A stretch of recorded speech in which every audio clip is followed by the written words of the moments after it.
Des livres, encore des livres et toujours des livres. En même temps, c'est quand même le sujet principal de cette chaîne. Du coup, si vous êtes étonné, c'est qu'il y a un souci. Bonjour à tous et bienvenue dans une nouvelle vidéo qui sera donc un book haul.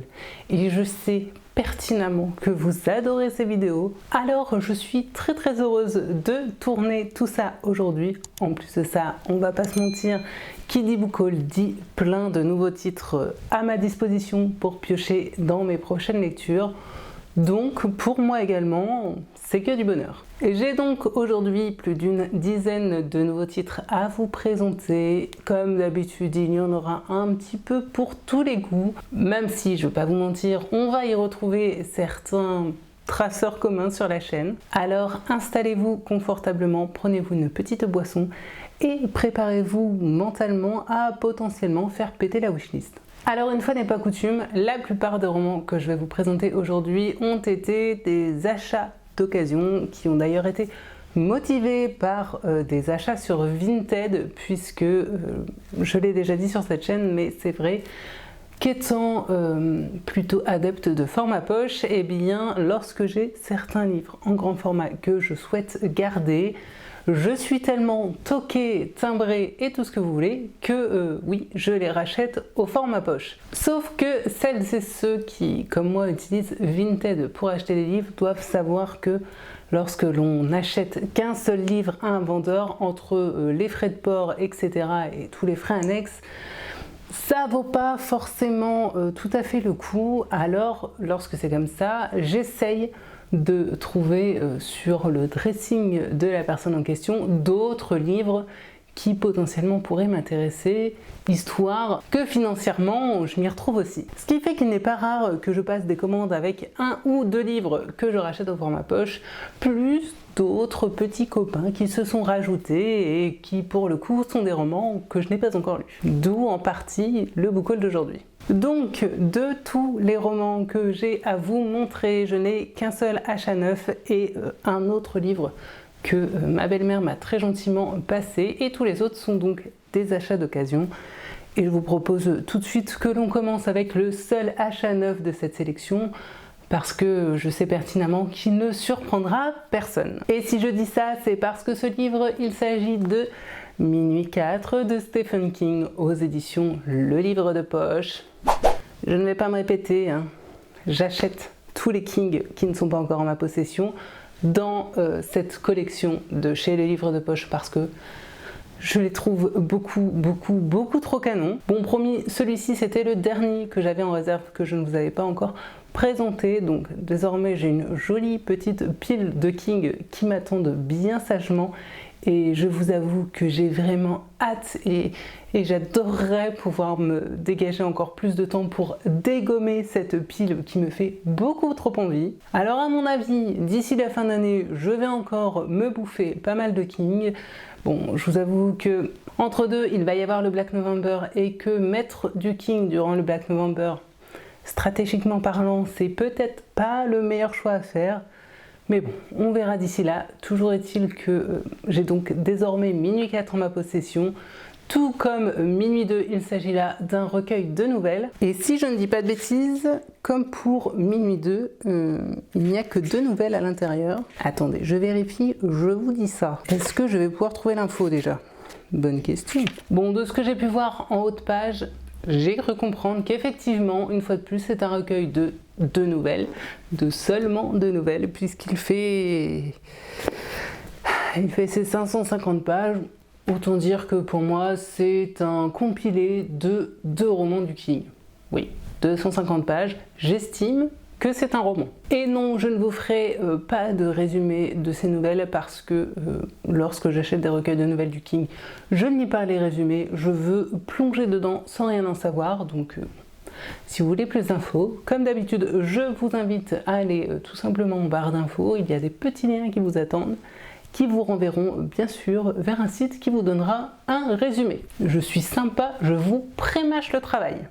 Je vois pas ce que je peux faire de plus. Je vais ensuite vous présenter le livre que ma belle-maman m'a très gentiment passé en me disant c'est trop gore, c'est trop dégueu pour moi, tiens, vas-y, je pense que toi ça te plaira beaucoup plus. Et ce roman, il s'agit de Labyrinthe de Franck Thillier aux éditions Fleuve. C'est donc le tout dernier titre de Franck Thillier, mais il me semble, si je ne dis pas de bêtises, que c'est, on va dire, le dernier volet de la trilogie qui compte également Ils étaient deux fois et le manuscrit inachevé, deux titres que je n'ai toujours pas lus, donc je pense que celui-ci ne va pas y passer tout de suite. Et c'est vraiment dommage qu'elle ne l'ait pas apprécié, parce qu'en plus, elle l'avait fait dédicacer. Donc j'ai en ma possession le dernier roman de Thillier dédicacé non pas à mon nom, que je ne vais pas lire de suite parce qu'il fait partie d'une saga et que je n'ai pas lu les autres tomes. Avec ça, je suis bien avancée. Mais bon, quand elle me l'a proposé, j'allais pas cracher dessus. Et comme je le disais, tous les romans suivants sont donc des achats d'occasion. D'ailleurs, je pense que tous viennent de Vinted. Personnellement, après avoir testé plusieurs plateformes telles que Momox, je pense que j'avais testé aussi Gilbert Joseph. D'ailleurs, à ce sujet, si vous avez déjà vendu des livres à Gilbert Joseph, est-ce que je pourrais avoir des retours d'expérience, savoir si ça s'est bien passé, si vous n'avez pas eu de mauvaises surprises, parce que je me tâte histoire de me débarrasser plus rapidement de certains livres qui m'encombrent à les vendre à Gilbert Joseph. Le problème étant que je vous avoue que j'ai un peu peur de me faire gentiment entuber, d'envoyer des livres en parfait état et qu'on me dise bah non, ça n'allait pas, pour celui-là on va pas vous payer parce que l'état ne nous allait pas ou quoi qu'est-ce.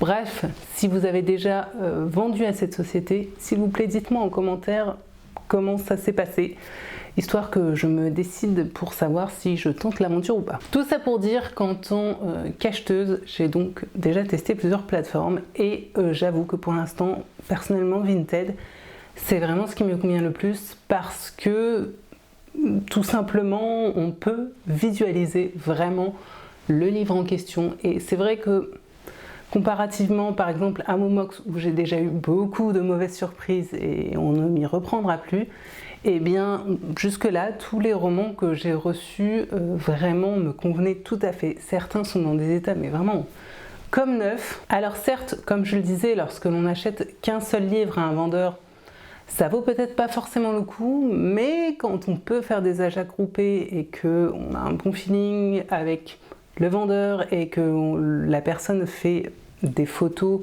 sur lesquelles on peut voir vraiment l'état du livre, bah, moi je trouve que c'est encore ce qu'il y a de plus intéressant, ou en tout cas le mode d'achat qui réserve le moins de mauvaises surprises. Bref, passons ces considérations et parlons désormais de tous ces petits titres qui vont rejoindre ma pile à lire. Et le tout premier, il s'agit de Cabossé de Benoît Philippon aux éditions Folio.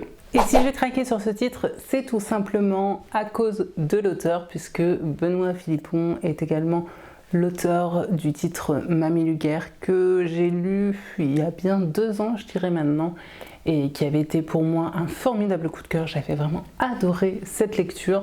Du coup, lorsque j'ai vu le nom de l'auteur, je n'ai pas hésité une seconde.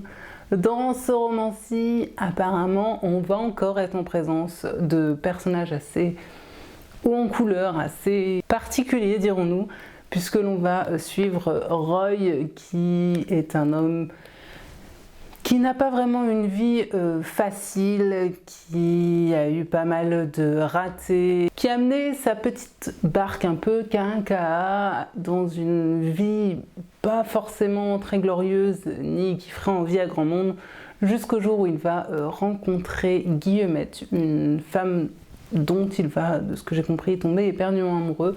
Sauf que voilà, l'ex de Guillemette va refaire surface et il me semble que Roy va potentiellement tuer l'ex en question, et suite à cela, Roy et Guillemette vont partir sur les routes, histoire, je suppose, de fuir la police.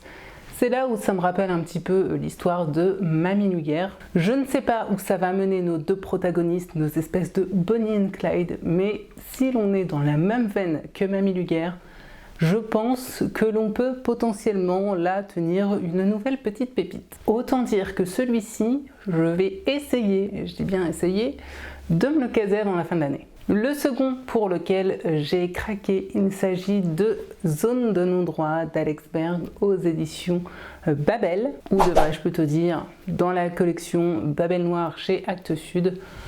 Bref, les formats poche de Actes Sud.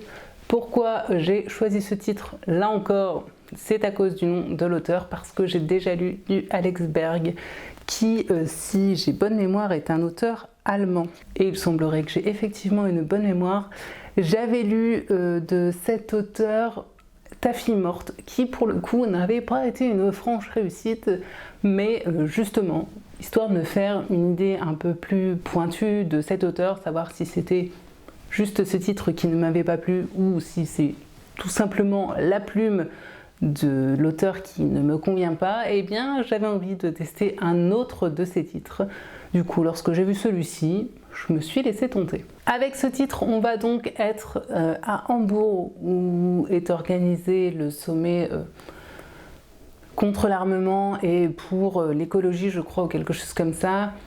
Sommet qui est hyper surveillé puisqu'il y a des risques d'attentats. Et l'on va suivre une femme, une jeune avocate, une jeune brillante avocate allemande qui va être arrêtée par la CIA et je ne sais plus quelle police parce qu'elle est soupçonnée d'avoir des liens avec Al-Qaïda dans ce contexte plus que tendu, et les choses ne vont pas aller en s'améliorant puisque quelques jours après une bombe va exploser, je crois dans une gare ou quelque chose comme ça.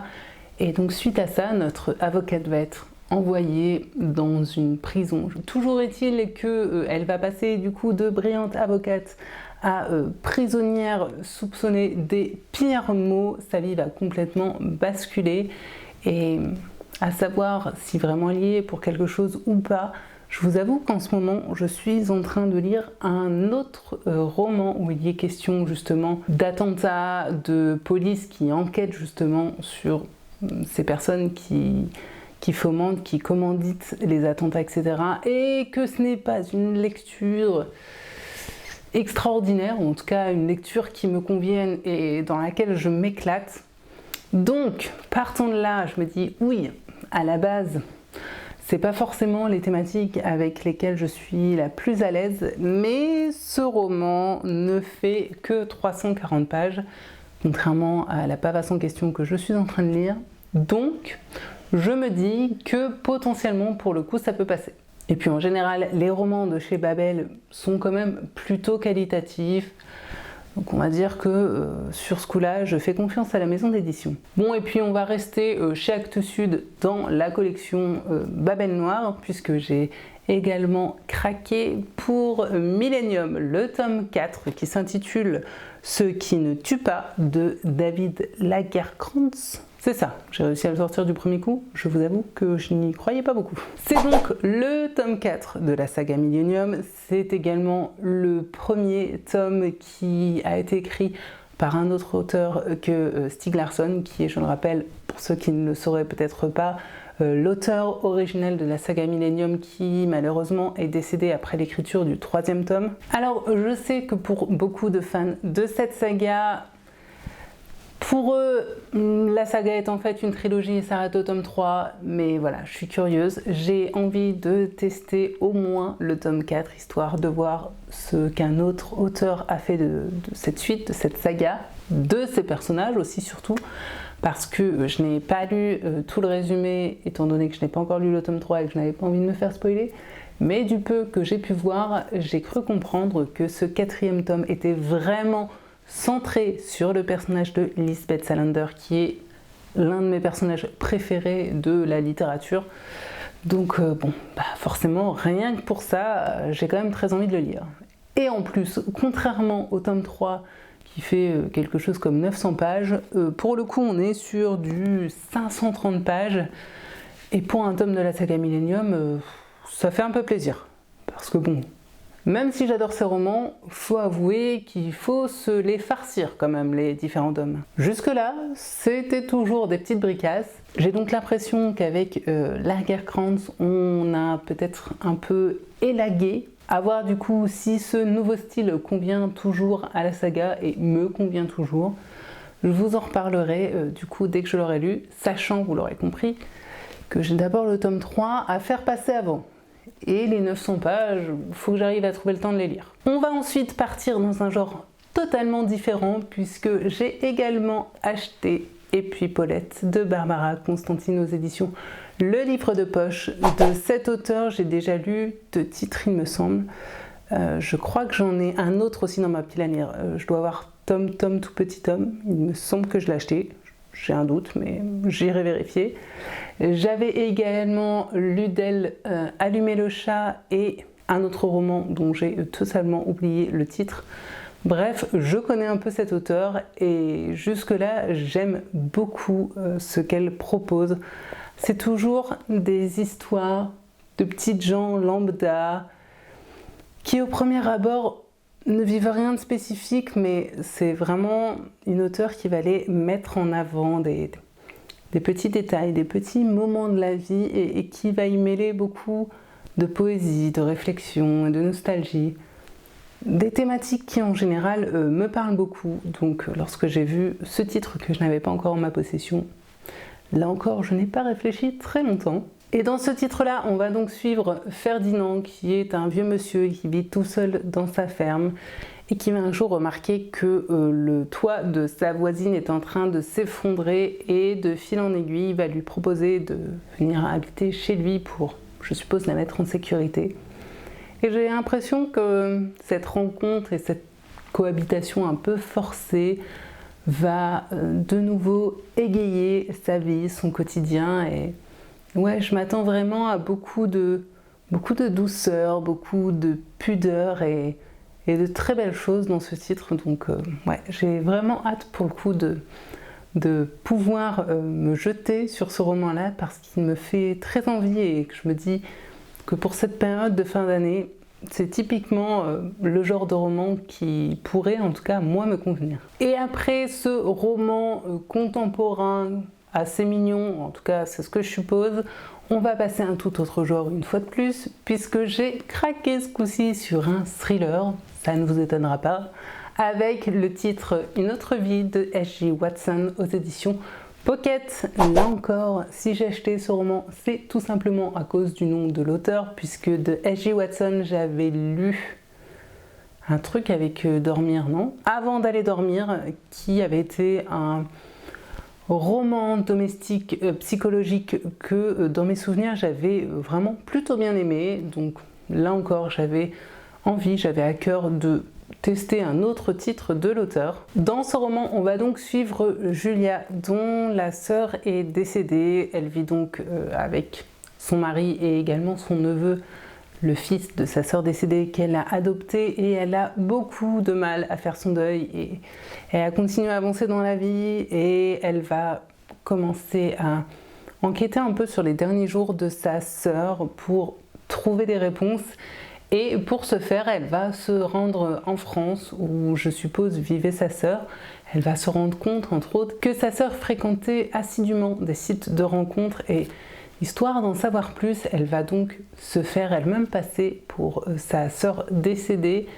Malheureusement, elle va se prendre au jeu de la double identité et rentrer dans une logique un peu dangereuse. Je n'en sais pas plus, mais à la lecture de ce résumé, on comprend tout à fait qu'on va une fois de plus être dans du thriller domestique, un peu psychologique. Je m'attends vraiment à voir quelque chose dans la même veine que Avant d'aller dormir.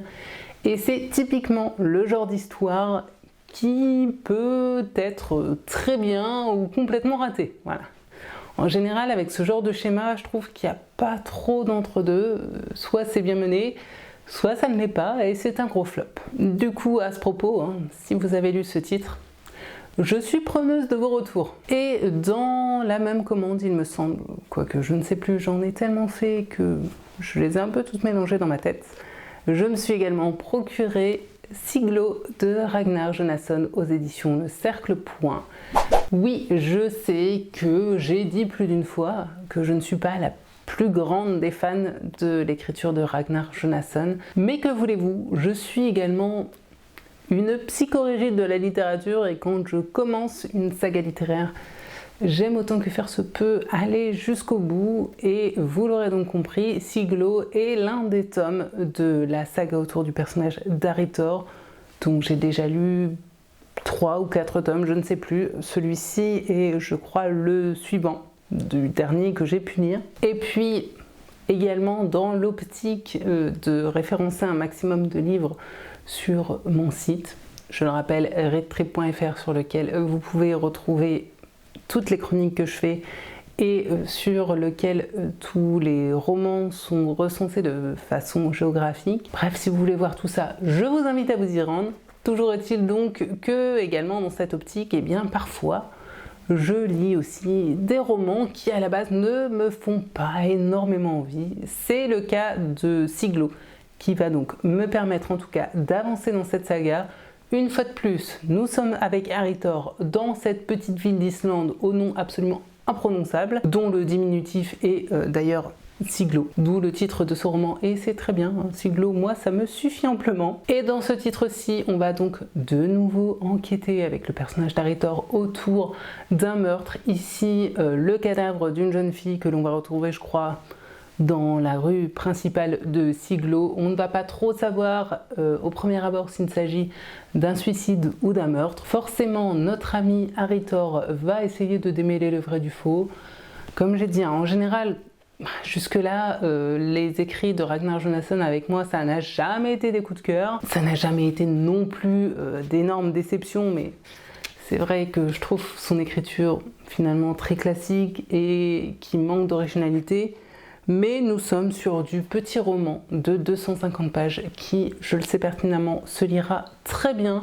Donc typiquement pour cet hiver, potentiellement pour le coup, pour le Black November, ça peut clairement faire l'affaire parce qu'à mon avis, ça va se lire très vite. Bon, et puis je vous propose de rester en Islande puisque je me suis également procuré Opération Napoléon d'Arnaldur Indridason aux éditions toujours Le Cercle Point. Là, je l'ai déjà dit, mais avec Indridason, pour moi, on est clairement à un niveau supérieur dans la littérature nordique, puisque, ouais, vraiment, je trouve que son style est beaucoup plus fin, beaucoup plus fini, beaucoup plus affûté, et pour le coup j'aime beaucoup en général ce qu'il propose. Indridason a également écrit plusieurs sagas, mais si je ne dis pas de bêtises, ce roman-ci est un one-shot de l'auteur, un one-shot dans lequel, ce qui est souvent le cas avec Indridason, on va être sur deux temporalités. D'un côté, on va suivre un avion qui va se crasher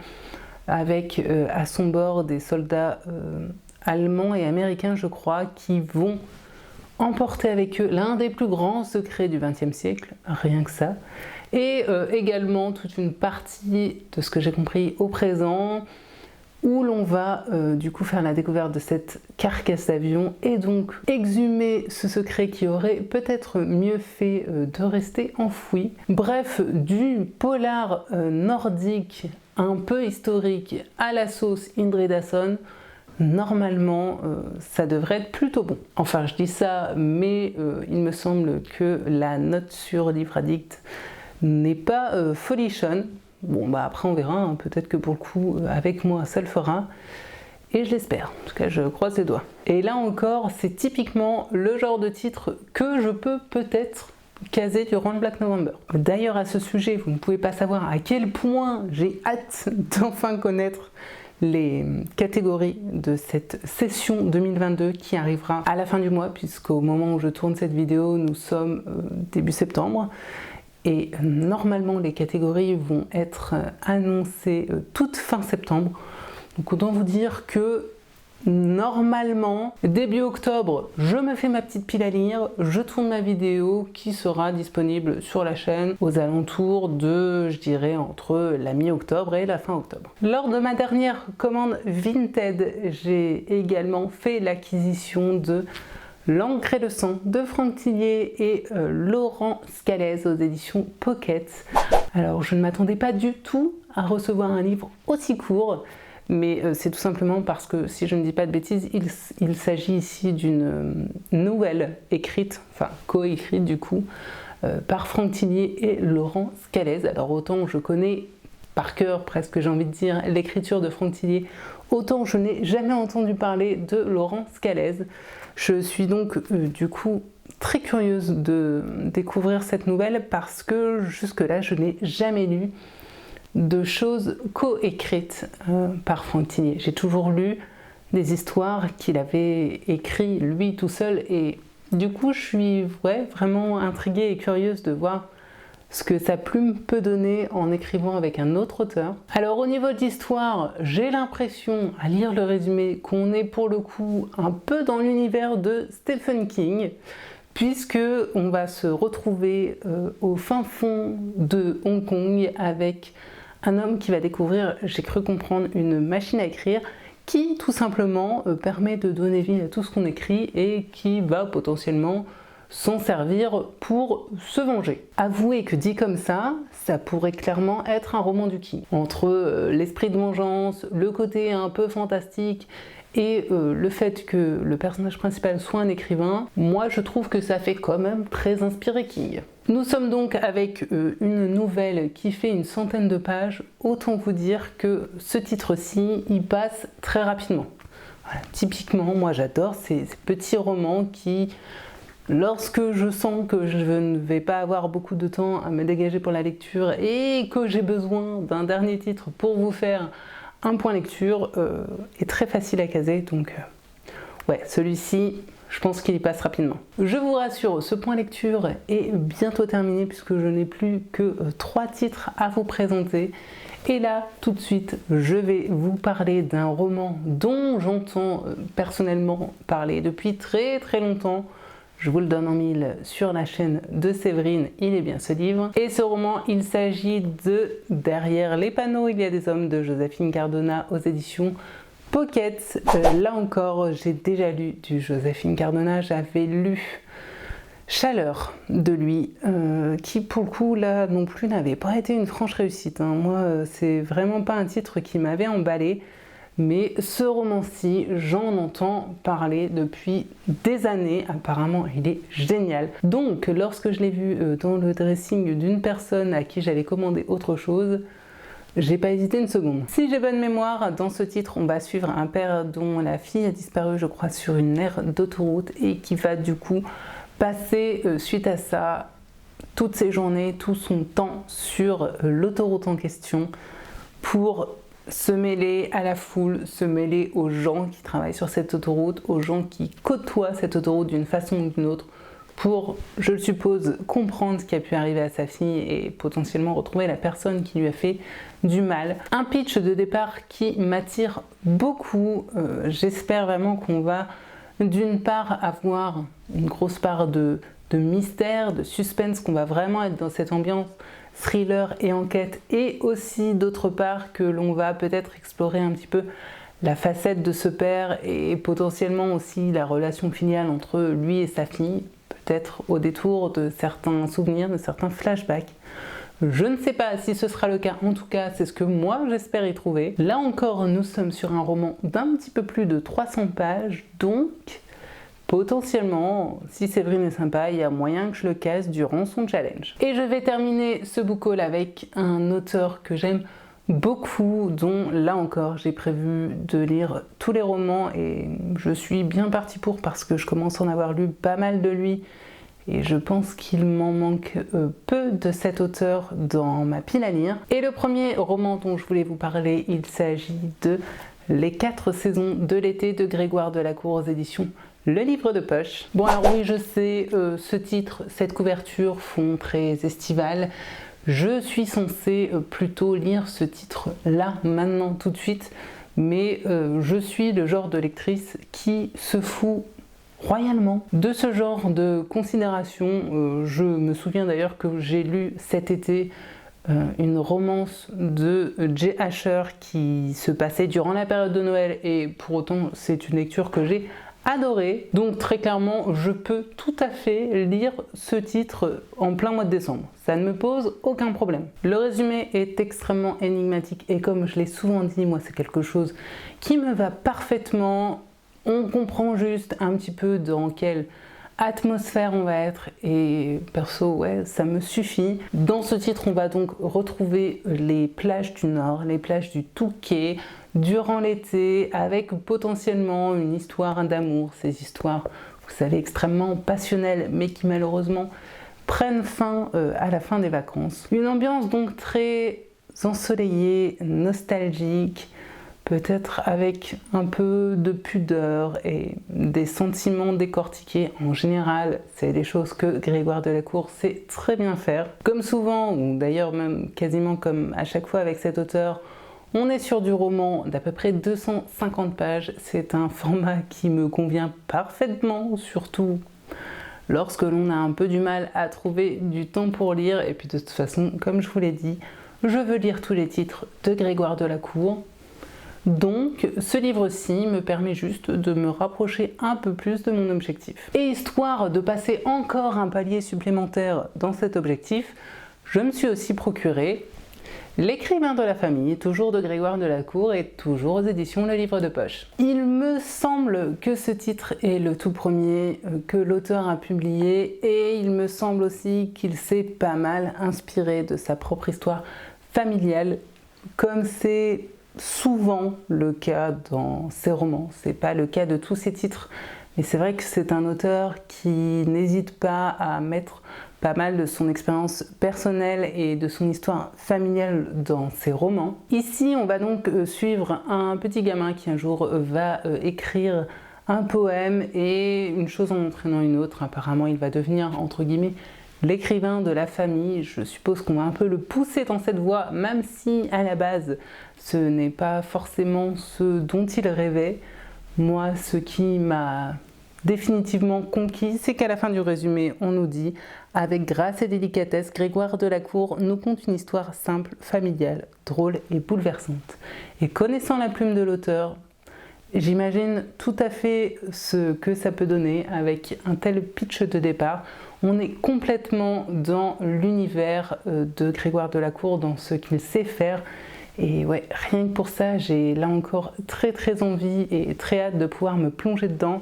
On est une fois de plus sur du roman de même pas 250 pages. Vraiment, pour moi, les romans de Grégoire Delacour, à chaque fois, c'est des petites bouffées d'air frais comme ça, qui passent rapidement, de façon ouais, vraiment fugace, mais toujours agréable entre deux lectures. Et ouais, j'ai vraiment hâte de tous les avoir lus, et en même temps, je sais que lorsque je vais refermer le dernier, j'aurai un petit pincement au cœur, parce que du coup j'aurai un petit manque. Bref, comme vous l'aurez vu, pas mal de diversité dans les titres que je vous ai présentés, pas mal de romans plutôt courts, et ça c'est une bonne nouvelle pour moi, parce que j'ai déjà pas mal de pavasses dans ma pile à lire, et que malheureusement les journées ne sont pas à rallonge. Toujours est-il donc que je suis très heureuse que ces différents titres rejoignent ma pile à lire. J'espère vous en reparler bien sûr au plus vite, et puis comme vous le savez, hein, comme d'habitude, si vous voulez qu'on en papote, c'est en commentaire que ça se passe. Et si vous avez encore 2 petites secondes et que vous voulez aider la chaîne, mettez des petits pouces levés. C'est un vrai coup de pouce et franchement, ça motive. De mon côté, je vais donc aller de ce pas ranger toutes ces petites merveilles. Je ne sais pas, comme d'habitude, dans quel type de vidéo je vous retrouverai, mais en tout cas, une chose est sûre, c'est que je serai au rendez-vous sur la chaîne, et j'espère que de votre côté, vous continuerez à me suivre et à toujours aimer le contenu que je vous propose. Et en attendant la prochaine vidéo, je vous souhaite bien sûr paix, amour et littérature dans vos cœurs, et je vous dis à très bientôt. Bye!